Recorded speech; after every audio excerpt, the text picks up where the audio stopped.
जय हिंद। आइए अब देखते हैं रासायनिक समीकरण, केमिकल इक्वेशन। रासायनिक समीकरण क्या होता है? तो रासायनिक समीकरण क्या होता है इसको समझते हैं। जैसे कार्बन को अगर हम लोग क्या करते हैं, ऑक्सीजन के साथ अगर अभिक्रिया कराते हैं तो कार्बन डाइऑक्साइड बनता है। उसी प्रकार अगर जल को बनाना है तो हम लोग क्या करते हैं, हाइड्रोजन और ऑक्सीजन को जलाते हैं तो क्या बनता है, हमारा जल बनता है।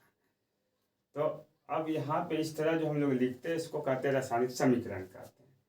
कोई भी उठा लेते हैं, कोई भी समीकरण अगर हम लोग बात करें से अगर लिखते हैं हम लोग यहाँ पे कोई भी समीकरण, तो जैसे यहाँ लिखा भी है H2 प्लस O2 अभिक्रिया H2O, इसको हम लोग कहेंगे रासायनिक समीकरण। अब आते हैं रासायनिक समीकरण किस तरह परिभाषित करते हैं हम लोग, कैसे डिफिनेशन देंगे इसका। तो रासायनिक समीकरण को कैसे समझते हैं, देखिए। रासायनिक अभिक्रिया में भाग लेने वाले पदार्थ को अगर संकेत या सूत्रों के द्वारा अगर हम लोग क्या करते हैं, निरूपित कर देते हैं या दर्शा देते हैं, उसको कहते हैं रासायनिक समीकरण। जैसे में अभी हम लोग अगर भाषा के रूप में अगर कार्बन डाइऑक्साइड बनाना तो हम ऐसे लिखेंगे, जब कार्बन को ऑक्सीजन के साथ अभिक्रिया कराते हैं कार्बन डाइऑक्साइड बनता है। तो थोड़ा हमारा टाइम ज़्यादा लगता है इसके साथ, तो ये हो जाता है क्या, हमारा रासायनिक समीकरण इसको इस तरह नहीं लिखते, हम लोग बोलेंगे क्या कि C+O2 अभिक्रिया CO2, इसको कहेंगे रासायनिक समीकरण। तो लिख सकते हैं क्या, रासायनिक अभिक्रिया में भाग लेने वाले पदार्थों या पदार्थों का समूह को अगर संकेत या सूत्रों के द्वारा निरूपित कर देते हैं या दर्शा देते हैं, उसको रासायनिक समीकरण कहते हैं। या फिर कह सकते हैं किसी रासायनिक अभिक्रिया के प्रतीकात्मक निरूपण को रासायनिक समीकरण कहते हैं। किसी रासायनिक अभिक्रिया के प्रतीकात्मक निरूपण को रासायनिक समीकरण कहते हैं, ये भी कह सकते हैं। अब आते हैं कि रासायनिक समीकरण लिखने का क्या नियम होता है, क्या लिखते हैं हम लोग, रासायनिक समीकरण कैसे लिखते हैं।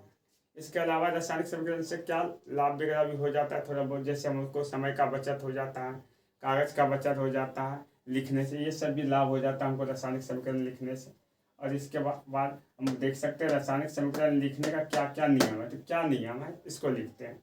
रासायनिक समीकरण लिखने का कुछ नियम है जो निम्नलिखित कर सकते हैं लोग, लिखे हैं रासायनिक समीकरण लिखने का निम्नलिखित नियम है। तो क्या क्या है इसमें, अभिकारक और प्रतिफल दो चीज होता है। पहले अभिकारक को अभिक्रिया के किधर लिखा जाता है, बाईं ओर, और प्रतिफल को अभिक्रिया के दाईं ओर। तो अभिकारक क्या होता है, अभिकारक होता है किसी अभिक्रिया में भाग लेने वाला पदार्थ को हम लोग अभिकारक कहते हैं, और जो अभिक्रिया का फलस्वरूप बन जाता है उसको हम लोग कहते हैं प्रतिफल कहते हैं। क्या कहते हैं उसको, प्रतिफल। जैसे में अगर हम यहाँ पे देखते हैं जो लिखे हैं, इसको कह सकते हैं अभिकारक, इसको कहते हैं प्रतिफल। बीच में अभिक्रिया चिन्ह होता है, बीच में क्या होता है, अभिक्रिया चिन्ह। यहाँ पे भी इसको अभिकारक कह सकते हैं, इसको प्रतिफल कह सकते हैं। अब बीच में रह गया अभिक्रिया चिन्ह हो गया। अब आते हैं यहाँ पे अगला क्या कि कैसे कैसे इसको लिखेंगे, क्या नियम है। तो पहला रूल है कि रासायनिक समीकरण में अभिकारक को अभिक्रिया के किस तरफ लिखेंगे, बाईं ओर, और प्रतिफल को दाईं ओर लिखेंगे। दूसरा नियम होता है यहाँ पे क्या, रासायनिक समीकरण में प्रतिफल को अभिक्रिया के दाईं ओर, ये तो बता दी। फिर लिखेंगे रासायनिक समीकरण में अभिकारक और प्रतिफल को अलग करने के लिए, अगर इसको अलग कर दिया जाए तो इसके लिए बीच में हम लोग अभिक्रिया चिन्ह का उपयोग करते हैं। किसका चिन्ह का, अभिक्रिया चिन्ह, इसको बोलते हैं अभिक्रिया चिन्ह। ये को क्या बोलते हैं, अभिक्रिया चिन्ह का उपयोग करते हैं। तो लिखे हैं क्या, रासायनिक समीकरण में अभिकारक और प्रतिफल को अलग करने के लिए अभिक्रिया चिन्ह का उपयोग किया जाता है। फिर है हमारा अगला पॉइंट जो आता है कि रासायनिक समीकरण लिखने के दौरान प्रतिफल के बीच में और अभिकारक के बीच में हम लोग धनात्मक चिन्ह या फिर पॉजिटिव चिन्ह या फिर धन चिन्ह का उपयोग करते हैं, या फिर प्लस चिन्ह का। यहाँ पर लिखे हैं, देखिए, रासायनिक समीकरण में अभिकारक और प्रतिफल के बीच धन चिन्ह का उपयोग किया जाता है। मतलब अगर दो से अधिक हमारा आ जाता है, दो से अधिक हमारा क्या हो जाता है, प्रतिकारक या प्रतिफल हो जाता है, तो क्या करेंगे, तो उसके बीच में हम लोग प्लस चिन्ह लगाएंगे। क्या लगाएंगे, प्लस चिन्ह। उसी प्रकार अगर हम लोग और देखते हैं, जैसे यहाँ पे A+O क्या है, B बराबर A, अभिक्रिया क्या लिखा है, C+D। हमारा देखते हैं यहाँ पे दोनों के बीच में प्लस है, ये प्रतिफल हो गया और ये क्या आ गया, अभिकारक। ठीक, इस तरह का अगर आता है एग्जाम्पल तो वहाँ पे हम लोग धन चिन्ह का प्रयोग करते हैं। तो पहला रूल क्या बोले, अभिकारक को अभिक्रिया के किधर लिखना, तो बाईं ओर, प्रतिफल को दाईं ओर। दोनों को अलग करने के लिए बीच में एरो चिन्ह का प्रयोग करेंगे। इसके बाद तीसरा जो होगा क्या इसके बीच में इसके बाद तीसरा जो आता है हमारा रूल क्या आ जाता है कि रासायनिक समीकरण में अभिकारक और प्रतिफल को अलग करने के लिए एरो चिन्ह का उपयोग करता है। चौथा जो हो जाता है रूल, अगर हमारा प्रतिफल 2 से अधिक या अभिकारक 2 से अधिक हो जाता है तो उसके बीच में धन चिन्ह का प्रयोग करते हैं या तो प्लस का प्रयोग करते हैं। इतना तक। अब आता है कुछ रासायनिक समीकरण होता है, जैसे हमारा संतुलित होता है फिर असंतुलित। ये संतुलित रासायनिक समीकरण क्या होता है, इसको क्या कहेंगे?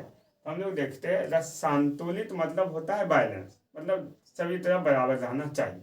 और असंतुलित मतलब होता है ओ बैलेंस, मतलब अनबैलेंस हो, कहीं बराबर हो या ना हो, इससे कोई मतलब ना था।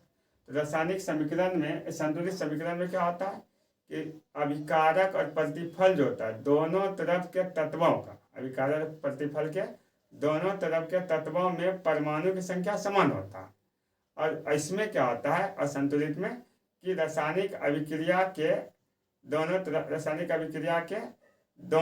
के तत्वों में, यानी अभिकारक और प्रतिफल जो होता है दोनों तरफ के तत्वों में, प्रतिफल में भी और अभिकारक में भी परमाणु की संख्या क्या हो, समान ना हो, यानी जैसे तैसे हो और समान हो, तो उसको हम लोग कहेंगे असंतुलित रासायनिक समीकरण।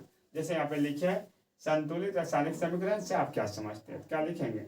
वैसा रासायनिक समीकरण जिसके अभिकारक और प्रतिफल के तत्वों में परमाणु की संख्या समान होता है उसे कहते हैं संतुलित रासायनिक समीकरण। क्या कहते हैं उसे? संतुलित रासायनिक समीकरण। जैसे में C+O2 विक्रिया CO2, तो यहाँ पे कार्बन एक है तो इधर कार्बन भी एक है, O2 है तो O2 एक, 2 ऑक्सीजन है तो 2 ऑक्सीजन दोनों तरफ है, तो ये बैलेंस है। तो मतलब कहने का है वैसा रासायनिक समीकरण जिसमें या जिसके अभिकारक और प्रतिफल के तत्वों में परमाणु की संख्या अगर समान हो तो उसको कहते हैं संतुलित रासायनिक समीकरण। फिर आ जाते हैं असंतुलित रासायनिक समीकरण। क्या होता है? वैसा रासायनिक समीकरण जिसके अभिकारक और प्रतिफल के तत्वों में परमाणु की संख्या असमान हो उसे कहते असंतुलित रासायनिक समीकरण कहते हैं। जैसे हम देखते हैं H+O2, यहाँ पे होना चाहिए हाइड्रोजन पर ऑक्साइड, यानी H2+O2 होना चाहिए, H2O2, लेकिन यहाँ पे हमारा ये तो ठीक है, लेकिन ऑक्सीजन हमारा इधर एक है, इधर कितना है? 2। ये अनबैलेंस है। क्या ये? अनबैलेंस है। मतलब अगर अभिकारक और प्रतिफल में परमाणु की संख्या, तत्वों में परमाणु की संख्या क्या हो जाए? समान, तो संतुलित, और जिसमें ना हो तो वो क्या हो जाता है? असंतुलित। अब देखते हैं फिर इसका कुछ भाग अगले चैप्टर में।